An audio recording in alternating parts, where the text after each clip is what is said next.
দেখো, আজকের ভিডিওতে আমরা একটা শতকরার অঙ্ক করব। খুব সহজ সরল অঙ্ক, জাস্ট ক্যালকুলেশন।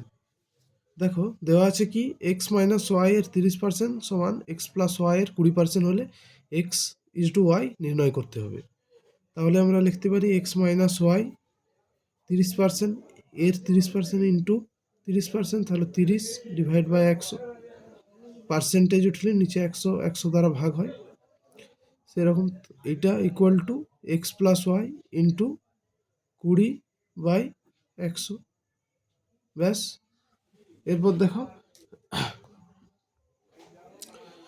বা লিখতে পারি 100 100 উভয় পক্ষের নিচে কেটে যাবে, আর এখানে 3 3 পুরো কেটে যাচ্ছে। তাহলে আমরা লিখতে পারি 3x minus 3y equal to 2x plus 2y। নিচে 100 100 কাটছে আর এই 0 0 কাটছে, তার জন্য এখানে থাকছে 3, তাহলে 3 দিয়ে এটা গুণ করে লিখলাম।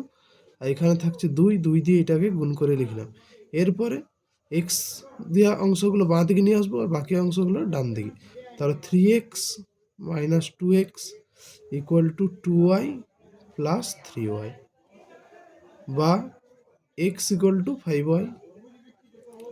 তাহলে বা x by y equal to 5, তার মানে 5/1। ওইটা মানেই এক্স, অতএব x is to y equal to 5 is to 1।